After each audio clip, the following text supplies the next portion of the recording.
கற்றது உலகளவாகவும் கல்லாதது கைமண்ணளவாகவும் இருக்கட்டும். Hello everyone, எல்லாரும் எப்படி இருக்கீங்க? நல்லா இருக்கீங்களா? இனி நம்ம கிட்ட பேசுகிற டாபிக் என்ன அப்படின்னு பார்த்தீங்கன்னா ஒரு ஆல்பம் சாங் ரிலேட்டடாக. என்ன கொஞ்சம் சொல்கிறோம், நம்ம சேனலில் நாம ஒரு ஆல்பம் சாங் வந்து அப்லோட் பண்ண போகிறோம். அது மேபி நாளைக்கு கூட வரலாம், நாளைக்கு வரலாம், எப்போனாலும் கூடிய சீக்கிரம் வரதுக்கான வாய்ப்புகள் அதிகமாகவே இருக்குது. பிகாஸ் சாங் ஆல்ரெடி ரெடியாக இருக்குது, விஷுவல்ஸ் மட்டும் தான் ப்ரிப்பேர் ஆகிட்டு இருக்கு. அது ஒன்ஸ் ரெடி ஆகிடுச்சுன்னா மர்ச் பண்ணி ஒரு நல்ல சாங் உங்களுக்கு வந்து கொடுக்கணும் அப்படின்னு நான் வந்து வெயிட் பண்ணிட்டு இருக்கேன். பட் அதுக்கு முன்னாடி ஒரு சின்ன விஷயம் பேசணும்னு நினைக்கிறேன். இந்த ஆல்பம் சாங் ரிலேட்டடாக பேசுறதுக்கு முன்னாடி என்னை பற்றி ஒரு இன்ட்ரடக்ஷன் கொடுக்கணும்னு நினைக்கிறேன். என்னை பற்றி இன்ட்ரடக்ஷன் நிறைய பேருக்கு தெரிஞ்ச விஷயம் வந்து ஒரு ஸ்கேம் அவேர்னஸ் வீடியோஸ் மேக் பண்ணுற ஒரு யூடியூபர், அப்புறம் வந்து சோஷியல் இன்ஃபர்மேஷன் ஷேர் பண்ணுற ஒரு யூடியூபர், இன்கம் டேக்ஸ் ரிலேட்டடாக ஜிஎஸ்டி ரிலேட்டடாக பேசுகிற ஒரு யூடியூபராக தான் என்ன கௌதம் அப்படிங்கிற பர்சன் நிறைய பேர் பார்த்துருப்பீங்க. பட் எல்லாத்தையும் தாண்டி எனக்கு வந்து கவிதை எழுதுங்கிறது எனக்கு ரொம்ப பிடிச்ச ஒரு ஹாபி. நான் ரொம்ப நிறைய எழுதியிருக்கேன், கவிதைஸ் நிறையவே எழுதியிருக்கேன். ஸோ கவிதைகள் நிறைய எழுதுவேன். அதுக்கப்புறம் வந்து ஸ்டோரிஸ் நிறைய எழுதுவேன், காமிக் ஸ்டோரிஸ் நிறைய வச்சுருக்கேன். என்னுடைய ஓன் கிரியேஷன்ஸ்லேயே காமிக் ஸ்டோரிஸ், அந்த காமிக் ஸ்டோரிஸே நிறைய டிஃப்ரெண்டான கிரியேச்சர்ஸ்லாம் இருக்கிற மாதிரி ஸ்டோரிஸ்லாம் நிறைய எழுதியிருக்கேன். ஸோ டிஃப்ரெண்ட்டாக வந்து ஸ்கிரிப்ட்ஸ் எழுதியிருக்கேன், ஸ்க்ரீன் பிளேஸ் எழுதியிருக்கேன். ஸோ இது எல்லாமே நான் ஒரு பக்கம் வந்து எழுதியிருக்கேன். பட் எல்லாத்துக்கும் மேலே கௌதம் அப்படிங்கிற ஒரு யூடியூபர்லாம் தாண்டி 2015 2014 அந்த பீரியடில் நான் வந்து காலேஜ் படிச்சுட்டு இருந்த பீரியடில் நான் வந்து ஒரு எக்ஸ்பிளைன் பண்ணணும் அப்படின்னு நினச்சேன். பட் அதுக்கு பின்னாடி அதுக்கு ஊண்டுதலாக இருந்த விஷயம் என்ன அப்படின்னு பார்த்தீங்கன்னா 2010-11 தான். அந்த பீரியடில் என் ஃப்ரெண்ட்ஸ் கூட நாங்கள் உட்காந்து ஜாலியாக பேசிகிட்டு இருந்தோம். ஸோ அப்போ வந்து 2010-11 10th 11th 12th படிச்சுட்டு இருக்கிற டைமில் ஒரு டாபிக் கொடுத்துட்டு அது வந்து போயம் எழுதுங்க அப்படின்னு சொல்லிட்டு ஒரு கொஷின் இருக்கும். பட் அதுக்கு பின்னாடி வந்து இன்னொரு கொஷின் இருக்கும், அது வந்து படித்து எழுதுகிற மாதிரி இருக்கும். இது வந்து ஓனாகவே எழுதுகிற மாதிரி இருக்கும். நம்ம ஏன் படிச்சு தான் எழுதிட்டு ஓனாகவே எழுதினா எழுதுவேன்னு சொல்லிட்டு கவிதை மாதிரி சும்மா எழுதி விட்டுருப்பேன் ஸ்கூலில். ஸோ அப்போ குட்டியாக மார்க்ஸ் வந்து இருக்கும்.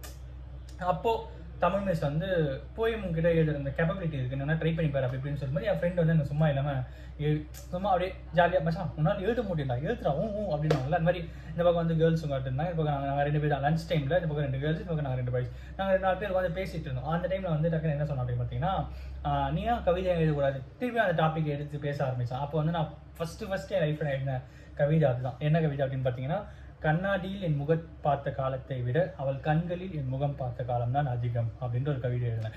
ஸோ அதுக்கப்புறம் வந்து நிறைய கவிதைகள் வந்து எழுதவே ஆரம்பித்தேன். நிறைய டிஃப்ரெண்டாக கவிதைகள் எழுதியிருக்கேன், இன்ஸ்பைரிங்காக எழுதியிருக்கேன். நிறைய போயம் காம்படிஷன்ஸில் கலந்துக்கிட்டு ப்ரைஸஸ் வின் பண்ணியிருக்கேன், நிறைய விஷயங்கள் வந்து பண்ணியிருக்கேன். ஸோ அப்படி இருக்கும்போது 2015 நான் ஒரு எக்ஸ்பிளைன் பண்ணணும் அப்படின்னு ட்ரை பண்ணேன். அது என்ன எக்ஸ்பிளைன் பண்ணால், நான் வந்து லிரிக்ஸ் எழுதணும், எனக்கு தெரிஞ்ச ஏதாவது மியூசிக் டைரக்டர் நியர்பையில் ஏதாவது ஆல்பம் சாங் கிரியேட் பண்ண மியூசிக் டைரக்டர் வச்சு ஒரு மியூசிக் கம்போஸ் பண்ணி ஆல்பம் சாங்காக வந்து ரெடி பண்ணி ரிலீஸ் பண்ணலாம் அப்படின்ற மாதிரி யோசிச்சுட்டு இருந்தேன். அப்போ தான் டிஜேலாம் இருக்காரு பார்த்தீங்களா, அவரும் அப்போ தான் வந்து பூமாய் வந்துட்டு இருக்கிற டைம்.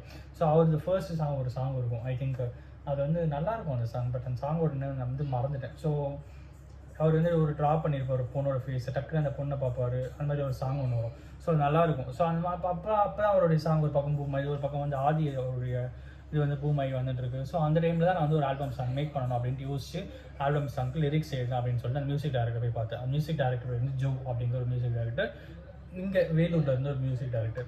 ஸோ அவர் வந்து பார்த்தோன்னே அவர் என்ன சொன்னார்னா, ஸ்கிரிப்ட் நீங்கள் லிரிக்ஸ் எழுதணும் அப்படின்னா அது வந்து ஸ்ருதி சரணம் அதெல்லாம் கரெக்டாக இருக்கணும் அப்படின்ற மாதிரி எனக்கு வந்து சொல்லி கொடுத்தாரு. ஸோ அதுக்கப்புறம் என்னாச்சு, ஸ்ருதி சரணம் இதெல்லாம் நிறைய ஒரு பக்கம் இருந்தாலும் நிறைய அதுக்கட்டி அந்த ரேப்பு அதெல்லாம் உள்ளே போடலாம் நல்லாயிருக்கும் அப்படிங்கிற மாதிரி நாங்கள் டிஸ்கஸ் பண்ணிவிட்டு, சரி ஓகே எனக்கு வந்து நீங்கள் லிரிக்ஸ் எழுதி கொடுங்க, நான் அதை ட்ரை பண்ணுறேன் அப்படின்னு சொல்லி சொன்னார். லிரிக்ஸ் நல்லா இருந்தால் தான் பண்ணுவேன் அப்படின்னு சொல்லிட்டார். ஸோ அதுக்கப்புறம் வந்து லிரிக்ஸ்லாம் எழுதிட்டு என் ஃப்ரெண்ட் ஒரு மச்சான் இருக்கான், ஸோ சங்கீத் அப்படின்ற ஒரு மச்சான். ஸோ இந்த வீடியோ அவன் பார்ப்பானான்னு தெரியல, அதை பார்த்தா ஃபோன் பண்ணு சரியா.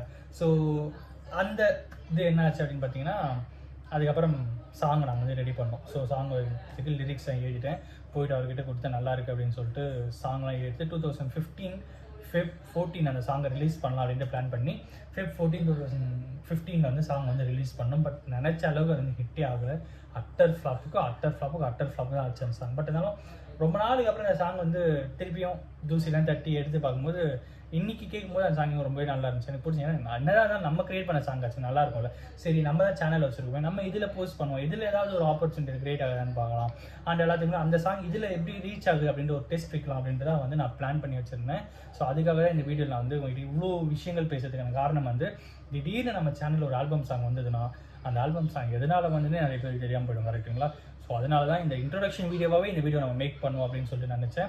கூடிய சீக்கிரம் அந்த வீடியோ நம்ம மேக் பண்ணி விஷுவல்ஸாக ரெடியாகிட்டு இருக்கு. ஸோ சாங்லாம் ஆல்ரெடி 2015 ரெடியான சாங் ரெடியாக இருக்குது, விஷுவல்ஸ் மட்டும் ரெடி ஆகிட்டு இருக்கு.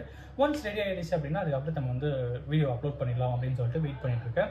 அண்ட் இந்த சாங் வந்து ஒரு நல்ல சாங்காக இருக்கும் அப்படின்ட்டு நான் நம்புகிறேன். அண்ட் ஐ ஹோப் இந்த சாங் உங்களுக்கும் பிடிக்கும் அப்படின்ட்டு நான் நினைக்கிறேன்.